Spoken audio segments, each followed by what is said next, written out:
Hi, family. We are live with another episode of Biz Leaders.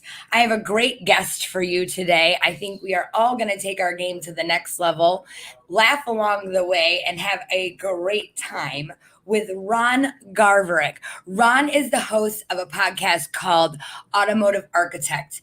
And if you don't know what an architect means, it means he builds people. And in this case, he builds up salespeople. So if you want to get your game to the next level, you want to take your money to the next level, you want to take your golf game to the next level, this guy is going to be able to help us all out. And I'm excited to have him here today. I can't wait for him to introduce yourself, and we're going to get this party started. Here is Biz Leaders Live. Thank you. I gave him Rachel's point job. Rachel's spot.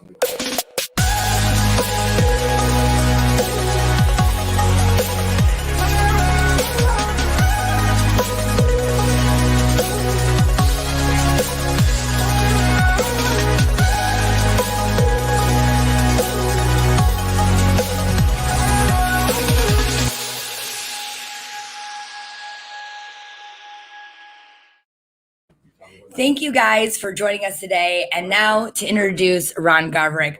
Hi, Ron. Welcome to the show today. Thank you so much for being on. I'm so grateful that you were able to make the time this afternoon to kind of share with us some of your knowledge and help everybody that's watching out there today. So thanks so much for being on. And for those of people that may not know you, you want to introduce yourself?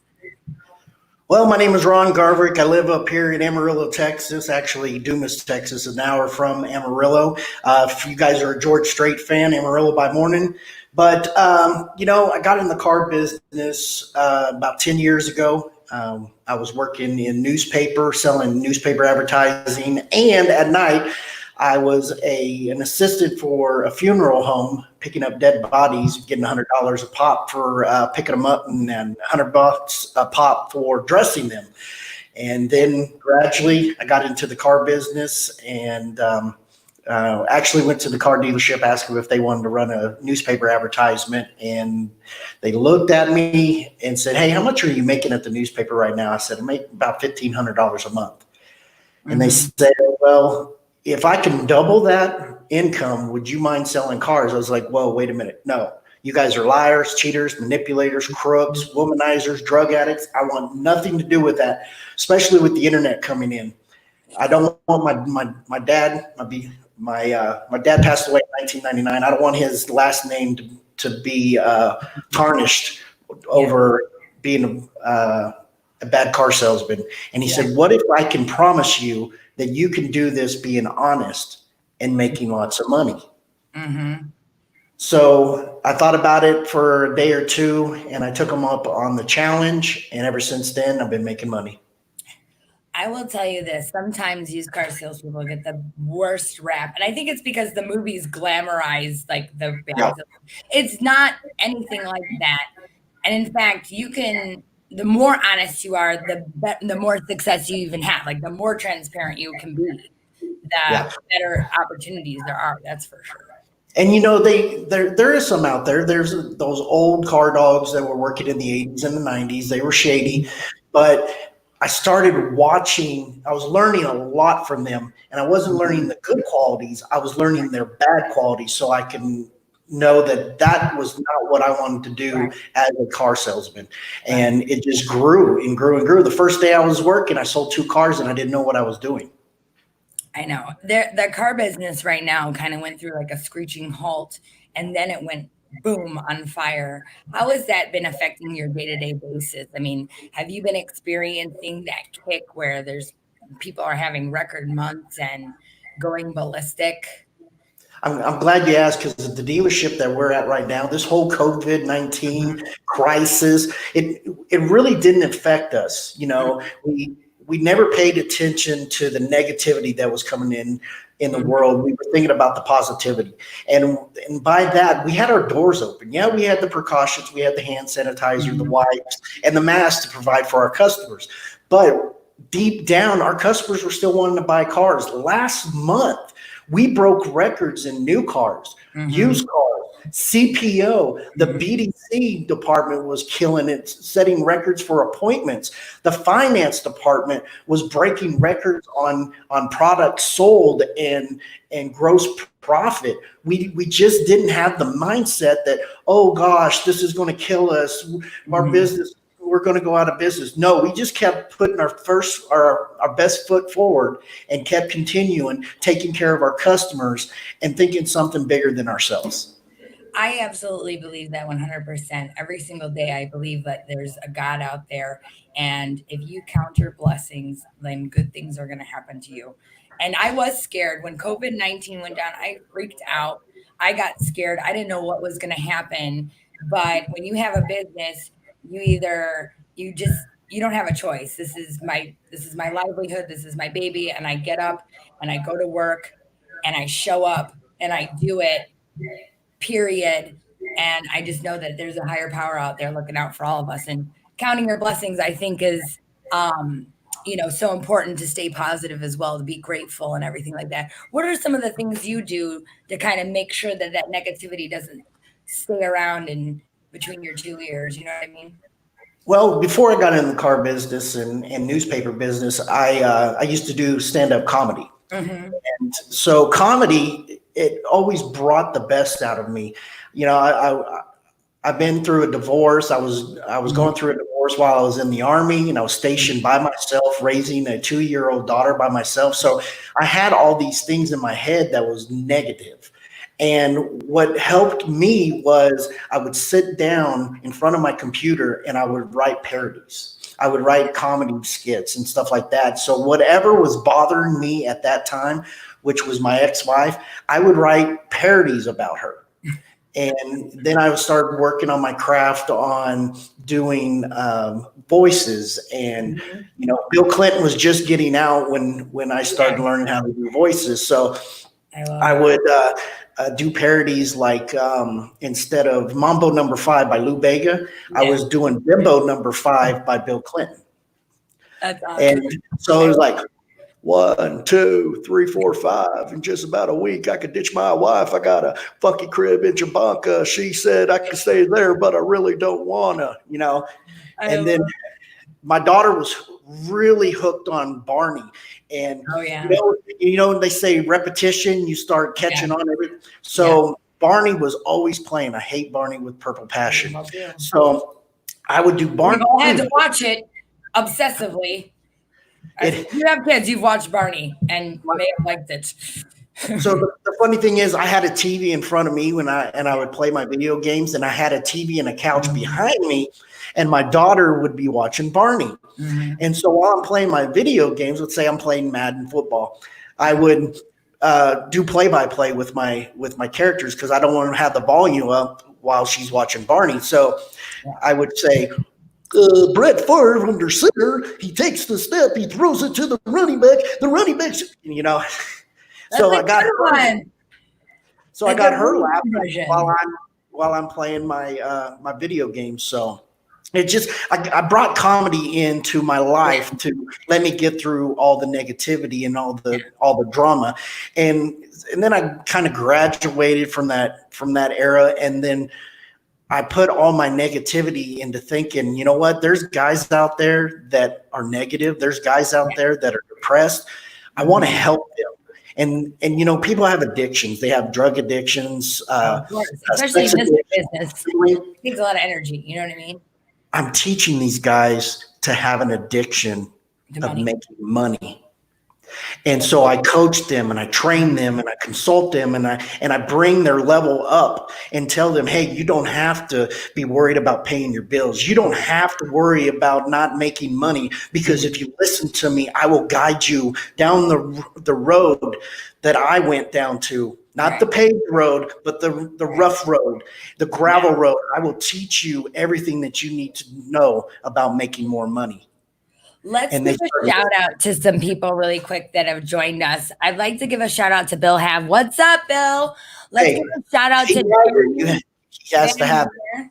He says, I'm rocking the Red Bull. Yes, that's my product placement here.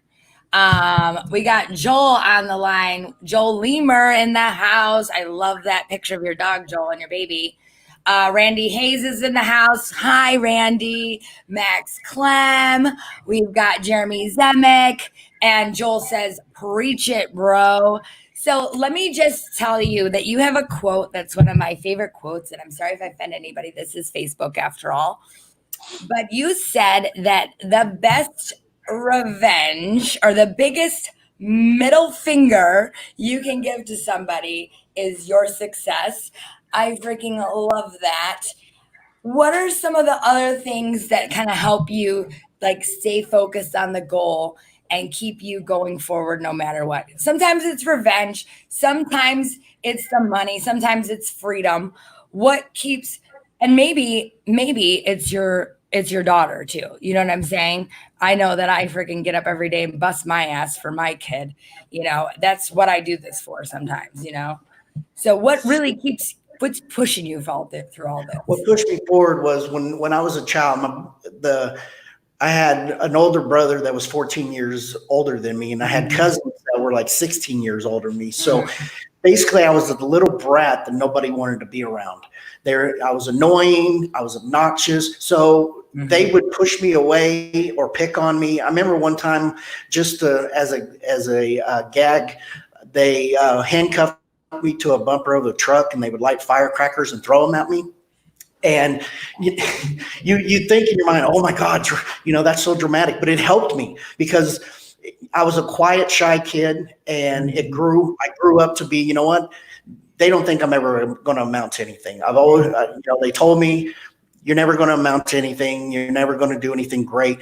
And just the fire that they gave me going, you know what? I am. I'm going to be a stand-up comedian. I'm going to do movies. I'm going to produce comedy albums. I'm going to be successful. Now on this side, I'm going to be a trainer. I'm going to be someone that's going to be an influencer to help teach these guys that they can be better, they can do better, and they will be better. And so it's the desire and the fire that I have that I want to share to the world because I didn't get that opportunity. No one shared anything with me. I had to grab books. I had to watch videos. I had to teach myself. And I always said, you have to have goals. Now, goals is the greatest opportunity anyone likely to succeed. So what that means is if you have a goal, you are likely to succeed. You just got to have a great mindset. You have to have the millionaire mindset, and you have to push forward, and you have to believe in yourself. And with that being said, you have to have people that believe in you.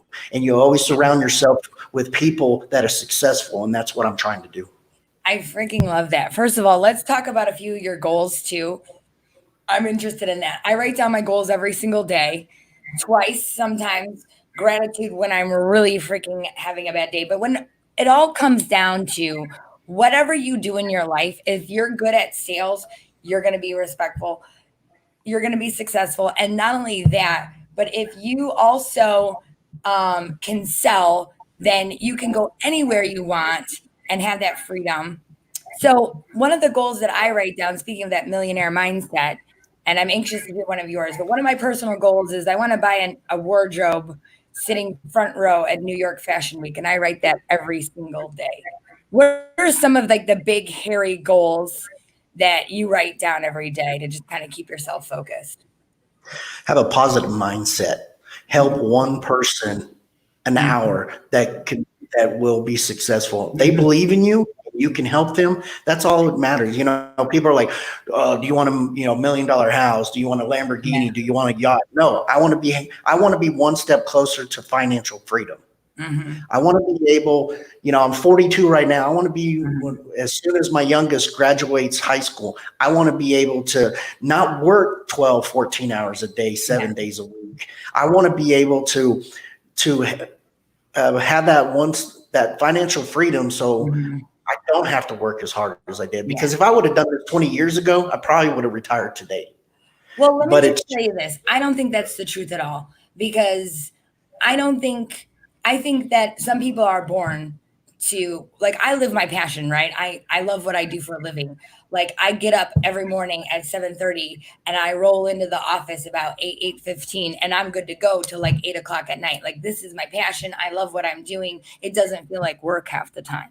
Do you ever feel like that? So there's times when I may not be able to work that day or work as hard, but I love what I do. It doesn't feel like work. Is that how you feel? I'm on vacation right now, and I'm Didn't you say you were wearing shorts? What was that? I said, didn't you say you were wearing shorts? Yeah, I'm still wearing shorts. This is just, for the camera, but I'm wearing shorts. I'm working no matter what. If I'm on vacation and if I'm on my day off, I'm always working. I've always, I've got sales guys calling me or texting me going, "Hey, Ron, what do I say if a customer says this? What do I do if they're doing this?" And I'm texting them, "This is what you say. This is how you do it. This, it's just, I want to be there for them. And it doesn't matter if I'm supposed to be in Hawaii right now, but they still have that place closed down for the next 30 days. So I'm at home. And I'm still in front of a computer helping people." Joe says, when he's at work, he loves it. Right now he's at home, Joel, in his shorts. You're my short, Joel. Works for me. He's a great guy. He's a great guy. Listen, I want to talk about a few more things. What do you I want to go back to helping people, because I think that is the key to success and what a lot of people don't understand. Sometimes, you will have people that will love you, leave you, love you again, leave you again. They will stab you in the back. They will talk negatively about you after you've done everything for them. But it doesn't matter, because you helping them is what makes them successful, not the outcome.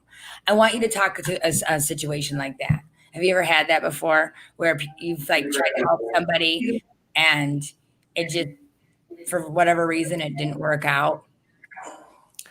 It's, for an example, my brother-in-law, I brought him into the car business. And great potential. I believed in him 100%. He was living in San Diego, delivering pizzas and whatnot. And I said, "Hey, I'm looking for some salespeople here at the dealership, and I want you to learn from me so you can master your craft and you can make a lot of money." And so I brought him on. He was doing good. And then I moved on to where I'm at today at Street Volkswagen. And so I brought him on. I said, "Hey, come work for me." And I gave my heart and soul, and I worked for him to make him better. And then, not to talk bad about him, but he got into some stuff that was getting involved in what he was doing, and it wasn't focusing here at the dealership. Yeah. So I had to cut ties with him. Yeah. And so I had to let him go. And people were like, "Man, you let your brother-in-law go." And I said, when you step through those doors, this is my business. And if you don't appreciate my business, then I have no time for you. You could be my best friend outside the business, but once you come into my area, this is serious. This is my livelihood. And if you're not bought in, then I don't have time for you. No negativity, no nothing. Just like Grant Cardone says, no negativity allowed. Yeah. Yeah. And I think too, and maybe you can attest to this too, but the people that are closest to you are the ones that can kind of burn you the worst.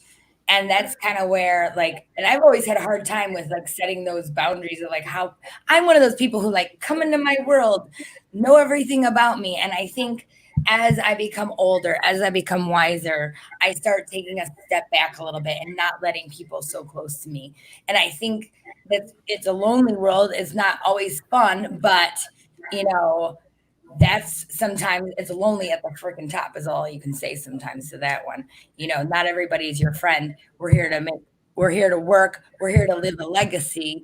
This is a legacy I'd like to pass on to my family, to your family, your kids, and let's really try to make this work. And it takes a lot of work to run a company, to build a business, and to make it successful. A lot of businesses fail. And if you didn't make it through COVID, you were on a shaky ground. You know what I mean? And it's all about being comfortable at being uncomfortable. And if you're on the top and you're alone and you like it on the top being alone, then so be it. I don't want to be at the top alone. I want to help everybody else reach the top. I want everybody else to be up top with me to share everything that we worked hard for. And so that's why I train, that's why I coach, and that's why I consult, because I want everybody to be where I was. I was told one time, Ron, nobody's going to be as good as you. I hear that all the time. But I say, I don't want them to be as good as me. I want them to be better. You do. Me too. And I hate when people use that as an excuse too. I'm like, look, this package didn't come without work. It takes training. I train all the time. I read a book a week. This didn't happen naturally in order to come out of the woodwork. This is my craft that I've been practicing for the last 20 years. And I'm still sharpening my saw every day. What are some things that people can do to sharpen their saws every day? Keep them tight, keep them training, keep them wise. Always be learning. Always be learning. There's plenty of people out there, including myself, that have training videos, that have books out, that have podcasts. Man, I have an hour drive to and from work. So I listen to the Hardcore Closer, Ryan Stewman. I listen to Dave Anderson. I listen to Corey Mosley. You're going to listen to all these people too after the show, by the way. I need to write them down. Yes, ma'am. I listen, I listen to Sean Hayes, David Villa, I listen to my own show to make sure that what I'm listening to is making sense to me. Mm-hmm. Because when you start talking, it's just rattling, just like Eminem. It's just brrr. So when you're driving, you're like, well, did I say that shit right? And I'm sorry for cussing, but did that make sense? I never apologize for cussing. I always have somebody tell me because I can't watch it.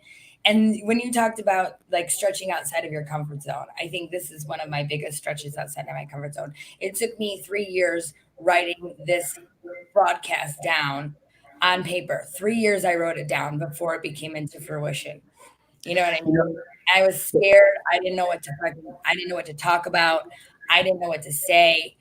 I didn't know anything. I just knew that this social selling was the way. You know what I mean?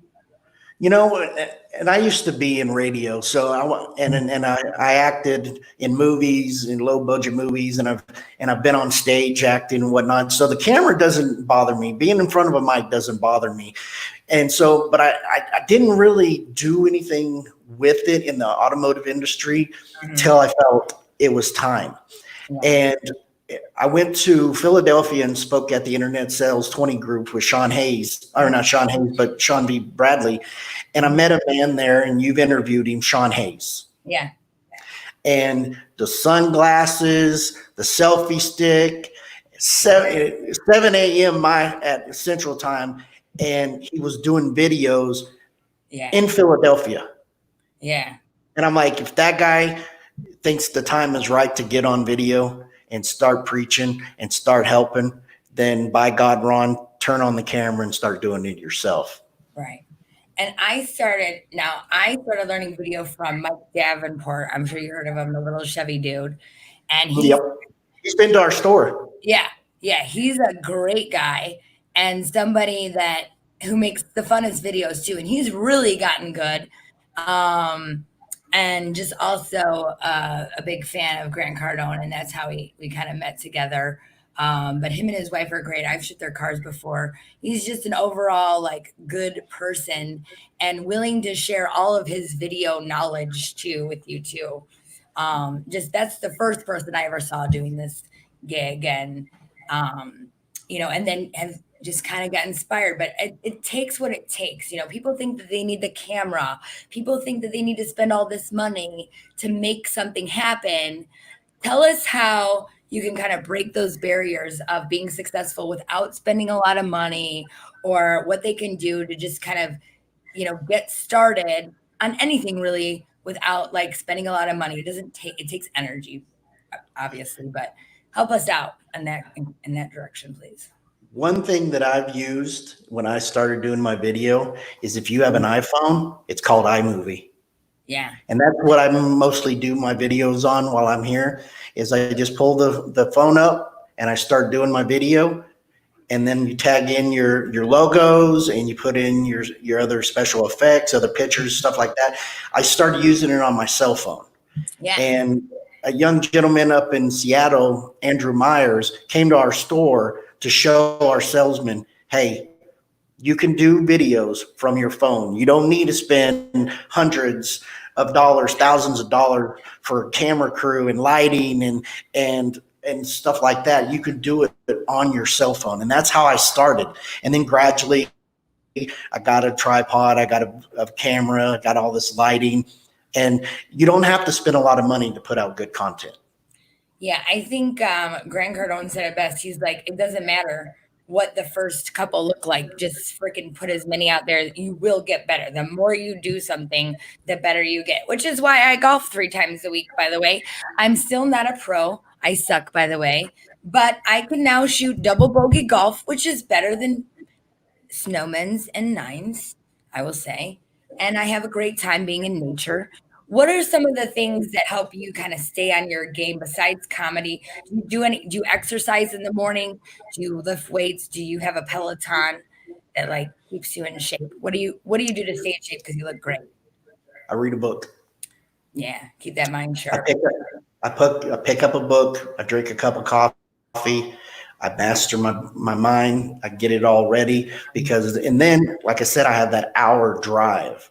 So when I get there at first thing in the morning, we have a huddle with our salespeople and our managers, and we plan out the day, what we're going to do. So I have an hour of thinking of what I'm going to say to motivate these guys to sell cars, to make money, to provide for their family. So, I pick up a book on John C. Maxwell. I pick up a book on Corey Mosley, Joe Verdi, Grant Cardone. I read a chapter or I read a couple of pages. I got what I want to say. And then I turn on the podcast and I drive. I used to just listen to music all the time to get me pumped up. Now it's continuously videos or podcasts or audible books that I listen to get myself ready for that day. Yeah, I like music too. And I'm going to tell you that music has helped me get through a lot of stuff. I think it helps you tap into like the moment, but absolutely you need those thoughts, those positive thoughts that are going to help you get through your day, because the day doesn't always go peachy, right? It doesn't always go smooth. You get told no all day long, no, hang up on, and you have to kind of build that muscle, right? To just keep persisting through all of that stuff. And I think that's what salespeople need. And it's like, look, I'm going to push you. It's not personal. I'm looking out for your pocketbook and for your family. And for 5 years from now, when you want to take a vacation, you can afford it. I'm looking out for you in that regard. So, Colonel Sanders, he was at the age of 65 when he got his little recipe, his special recipe, and he went through 67 no's, going from restaurant to restaurant to restaurant, trying to get people to buy his recipe. All he wanted was a certain percentage. Yeah. And after those 67 no's, he found one customer, said, you know what, I'll give it a try. Mm-hmm. And after that, the guy became a multimillionaire at the age of 88. That is a great story too. And you hear that story a lot sometimes, like, don't give up before the miracle happens. Whatever you do, if you really want something, continue to get up, figure it out, start all over, whatever you got to do, just get up and keep going for what you want. It'll eventually happen for you in ways you can ever imagine. If people want to get in touch with you, how do they get in touch with you, my friend? Go to my website, www.garvautomotive, that's GARV automotive.com. Find me on Apple Podcast or anywhere the podcasts are played, on Automotive Architect Sales Podcast. I'm on LinkedIn. I'm also on Facebook. You can go on my website. There's my cell phone number. If you ever have any questions, you ever need some help, you want me to, speak at your dealership, your conference or whatever, give me a shout. I'll do everything in my power to help anybody in this industry. I want to see everybody succeed. I want to see them get one step closer to that financial freedom that they so desire. And there is more than enough business out there for everybody. It is such a big business, and we're so blessed to be a part of it, and it's successful. I love the people in this industry. If you are interested in being on Carbiz Leaders Live, please like and subscribe and private message me on Facebook. We are at Royalty Ships. I'm Rachel Blatt on LinkedIn. I'm at Transport Hottie on Twitter. And I can't wait to continue all of the great sharing. Final thoughts, Ron. Final thoughts. Take us home today. Final thoughts. When you run out of your excuses, you'll find your results. Great show today, Ron. I'm so thankful for the show. We had an awesome time. We had great comments. We had all kinds of good things going on today. Thank you so much for being a part of our show today. I really appreciate it. Like and subscribe again, and we will continue the show. I appreciate your positive thoughts. Thanks for laying down the law for us today, Ron. And Thank you very much. You're an amazing person. I can't wait to talk after the show. Thanks again. Thank you. Awesome. Thank you. Did a great job. Seriously.